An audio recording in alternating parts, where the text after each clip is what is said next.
Okay. Crossing the road, gonna make a little recording about some philosophy, walking and talking and doing some philosophy, some theories, maybe some philosophy of jiu-jitsu. And I'll try to be concise so I don't have to take your whole daytime up here. So, there's a great quote from Saulo Ribeiro, which goes something like, if you think, you will be late. If you're late, you will use strength. If you use strength, you will get tired. And if you get tired, then you will die. So that's a good way of thinking about it. And in the beginning, when we start jiu-jitsu, as a beginner, whatever belt color, when you're a beginner, we just really want to have effectiveness. Like, we want to win the fight. We want to win the match, the sparring. You're sparring with your friends in the school and you want to, right? Nobody wants to lose the sparring. So what we need to do instead is, as we progress from the absolute beginner, we need to think about changing our mind from winning the training to understanding our positions, to understanding in each moment what is the correct principle. Now, it doesn't mean necessarily exact correct technique, because techniques come and go, but there's usually some underlying principles. These can be called heuristics or general guidelines that can really give you a shortcut to understanding. One of those is a good example. Could be inside position. Whoever has their hands or arms inside the arms of the other person has better leverage. Right? If two people were pushing each other, say just two people standing up, pushing each other back and forth, whoever puts their hands inside the other person's arms and pushes from the inside position has better leverage. So a good heuristic, a good guideline there would be inside position can be very useful for improving your leverage. Okay, so there's one example. So we want to have these guidelines for each position, and in time we want to understand each position. So that way we're not just flailing about and having a fitness contest, and instead we're having an understanding of technique, an understanding of leverage, understanding of what is the general guideline for each position, what is our general goal in each position, because our goals can change depending on the context. You might have a situation where it could be self-defense and your goal is going to be quite different than if you're having a jiu-jitsu match in a gi.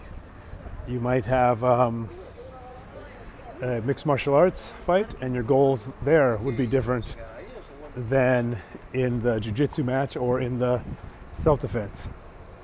You might be maybe in the military, and then if you're using jiu-jitsu, your goals in those situations could be very different than self-defense or MMA fighting.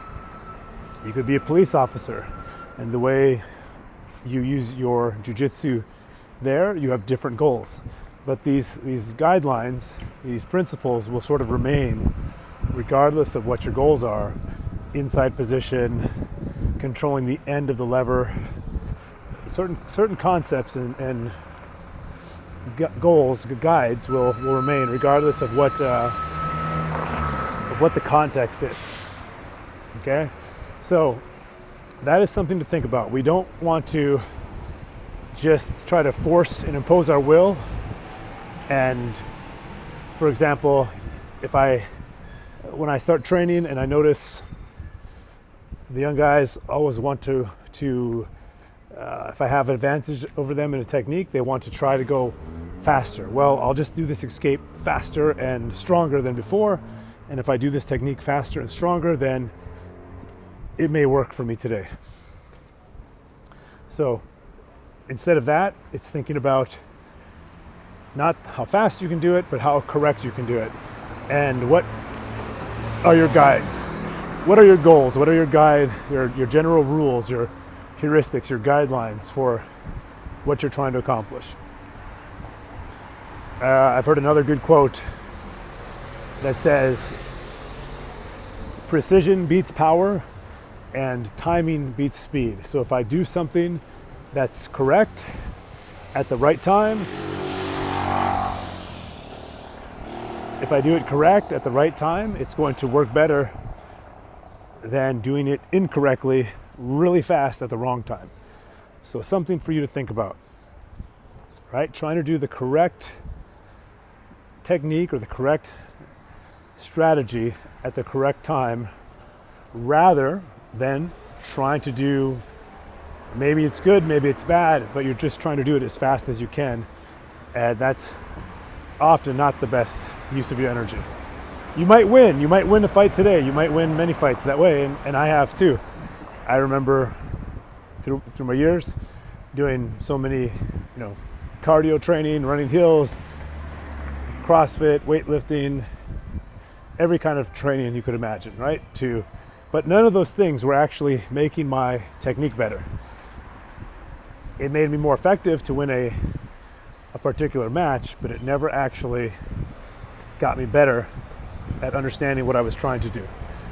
Many of the time, much of the time, it actually made me worse because I could grab someone so strongly that I didn't have to do the correct technique. I could just force a really bad technique over and over again until they were exhausted from my fitness level. And then once they were exhausted, I could keep doing the wrong technique strong and it would work because they were so exhausted from my cardio and my strength training. So that's our goal. Try to identify what are the rules in each position. Try to identify what are the goals in each position, and what are you trying to accomplish. And these can really guide you to being efficient. And that's kind of what jiu-jitsu is about, is being, the base level. You could think about it, it's effective, right? Even very poor jiu-jitsu, if you train jiu-jitsu really just in the worst way, it's still going to work. Somebody with 6 months of jiu-jitsu can most likely, if they're equal physically, they're going to beat somebody who has zero jiu-jitsu in whatever, in a fight or a match or whatever they do. But our goal is not to just be effective. We want to go to be efficient. And then even beyond that, to efficient, to being, having fun and having longevity and just really, I guess, as art, we want to be able to have the full knowledge so we can express ourselves in an accurate way. And if you're just spamming a bunch of bad techniques, right? You're just performing a bunch of random techniques, but very hard, very strong, a lot of cardio, a lot of strength training. Maybe that's your expression. Maybe that's where you're at. Maybe you're just a strong, tough person and you just keep trying wrong things until one day you're lucky enough and it works, or the other guy gets tired and quits. That may be where you're at. I've been there. I've been that person for probably decades.